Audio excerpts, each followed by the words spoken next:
నమస్తే. టాలీవుడ్ ప్రముఖ నటి రేణు దేశాయ్ మరోసారి తన పర్సనల్ లైఫ్ కామెంట్స్ తో వార్తల్లో నిలిచారు. బద్రీ, జానీ సినిమాల్లో పవన్ కళ్యాణ్ కు రేణు దేశాయ్ జంటగా నటించిన విషయం తెలిసింది.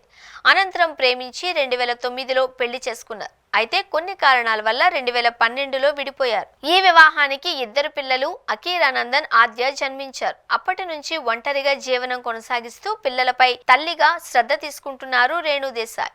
కొంతకాలంగా సినిమాలకు దూరంగా ఉన్న మళ్ళీ ఇటీవల టైగర్ నాగేశ్వరరావు సినిమాతో లైమ్ లైట్ లోకి వచ్చారు. సోషల్ మీడియాలో యాక్టివ్ గా ఉండే రేణు ఇటీవల ఓ పాడ్కాస్ట్ లో తన వ్యక్తిగత జీవితానికి సంబంధించిన ఆసక్తికర విషయాలను పంచుకున్నారు. ముఖ్యంగా తన రాజకీయ అరంగేట్రం, పిల్లల భవిష్యత్తు, ప్రేమ జీవితంపై ఆమె చేసిన వ్యాఖ్యలు చర్చనీయాంశంగా మారాయి. రాజకీయాలపై తనకు ఆసక్తి ఉన్న పిల్లల భద్రత కోసం గతంలో వచ్చిన అవకాశాన్ని వదులుకున్నాను అని, రాజకీయాలలో తాను సరిపోను అని పేర్కొన్నారు. ప్రజల కోసం సేవ చేయాలి అనేది తన మనసు మాటగా చెప్పారు. ఆమె చేసిన ముఖ్యమైన వ్యాఖ్యల్లో ఒకటి, రెండో పెళ్లి గురించి. చాలాసార్లు మళ్ళీ పెళ్లి చేసుకోవాలి అనిపించింది, కానీ నేను ఒంటరిగా జీవిస్తున్నా. నాకు ఇద్దరు పిల్లలున్నారు.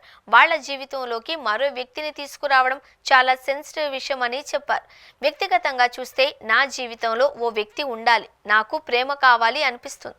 కానీ పిల్లల కోణంలో చూస్తే అది సాధ్యపడదు అంటూ తల్లి బాధ్యతను కలగలిపారు. గతంలోనే రేణు దేశాయ్ ఒక పోస్ట్ ద్వారా తన చేతికి రింగ్ వేసిన ఫోటోను షేర్ చేశారు.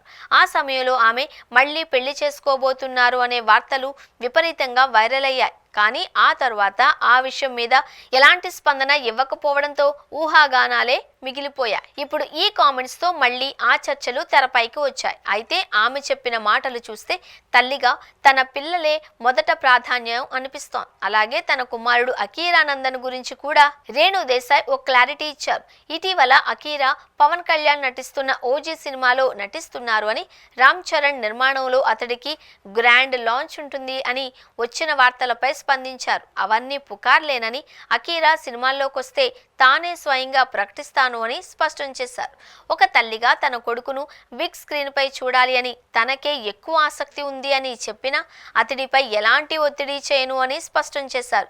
ఏది ఏమైనా సినిమాల్లోకి రావడం అనేది అకీరా ఇష్టమని, అతను ఎలాంటి ప్రొఫెషన్ను ఎంచుకుంటాడు అనేది అతని ఇష్టము అని ఆమె వివరణ ఇచ్చారు.